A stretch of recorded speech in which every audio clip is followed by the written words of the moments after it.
bautismo.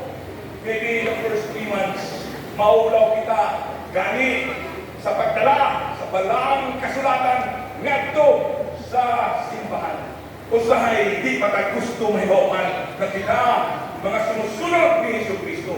Kita, we are Adventista del Septimo Dia. Ayaw magkapalaka ng anak magkaigsunan. Kay susama sa usa ka babae nga ibaptos na si Maria, the first 3 months, dili mo mahibawan nga buntis ay si Maria. Kaya naman, wala may bang sa iyang niya. But in the next 3 months, mga kaigsunan, 4 to 6 months, nisugod na ang pagdako sa iyang tiyan. Nisugod na ang kinabuhi ni Jesucristo na naisulat na sa imong kasing-kasing. Kaysa niya na imong gimitar ang balaang Espiritu mong sulod sa imong kasing-kasing. The Holy Spirit will write the character of Jesus Christ is the 10 commandments in our hearts.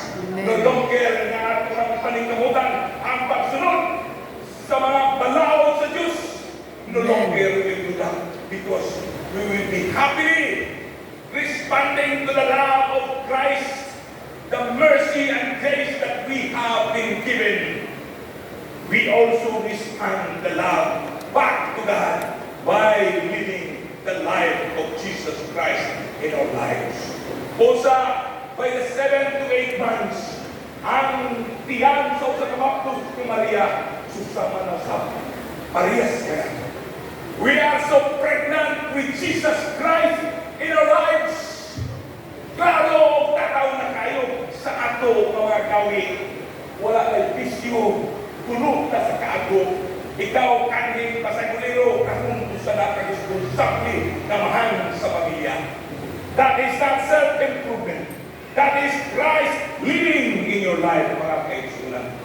By the 9th month, mga kaigsunan, you are ready to deliver. What does it mean? You are now a man of God.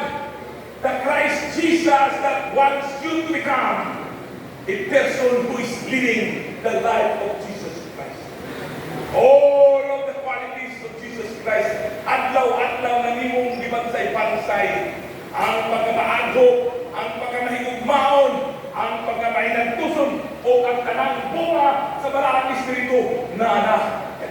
Amen. You are ready to make disciples of Jesus Christ, mga kaigsunan.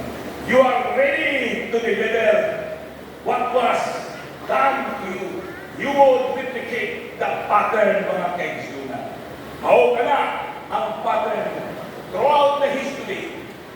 Atong number 1, that it started with Mary, the blessed woman, mga kaigsunan.